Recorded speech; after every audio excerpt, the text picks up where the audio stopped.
let me start just a second before we get to monetary policy, and I'll come to monetary policy. First, thanks for inviting me. It's great to be here. So I think the main thing that we all learned after the financial crisis, or a main thing, is the overwhelming importance of the stability of the financial system. So, and that wasn't I think that was where the surprise was, the kind of run on the financial system dynamics that emerged were the thing that we didn't see coming, and now we're very focused on that, and we've spent 10 years focused on policies that will strengthen the financial system, limit the amount of maturity transformation, particularly the kind of unstable maturity transformation that funded many large institutions, but a very broad program. So I think that's a big part of what we've done. But coming to monetary policy, we actually, I think at the meeting before this last one, did really a deep dive on what we know about monetary policy at a very good time in the economy when unemployment is low, inflation's right at target. So, and the question we asked ourselves is, what does our toolbox look like, and how would it work through the cycle, not just in good times like this, but also in different parts of the cycle. And I think we came away thinking that we have good tools that both forward guidance and, our interest rate tool will always be the principal tool that we use, but also the forward guidance provided support for the economy in a meaningful way during the financial crisis, and so did asset purchases. So I think the vast bulk of the research shows that these were helpful tools.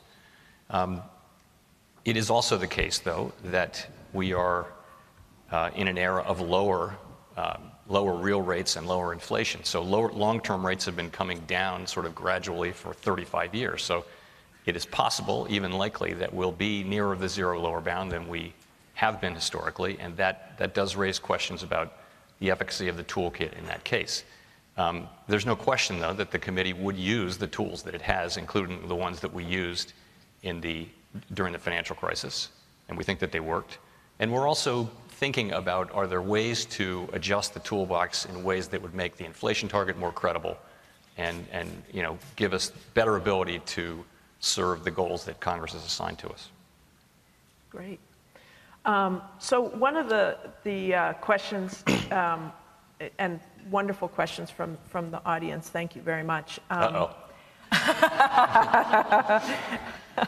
Has been about a remarkably positive economic environment that we find ourselves in today, but this is actually being coupled at the same time with a rising fiscal debt. And from a Fed policymaker's standpoint, is this a cause for concern in terms of if we saw a future drop in demand, how we would be able to respond? So we try to stay in our lane and not critique any particular fiscal policy. And also fiscal policy is very important and obviously very powerful, but it's just one of the factors that we consider. Obviously fiscal policy is providing real support to demand this year and probably for the next couple of years. In terms of there's a possibility of supply side effects. We'll have to see how those emerge. Longer term, we're not on a sustainable fiscal path. We haven't been for many years. And these last innovations in fiscal policy, at least in the medium term, have probably reduced the amount of fiscal space that we have to react. I still think the United States has meaningful fiscal space, though.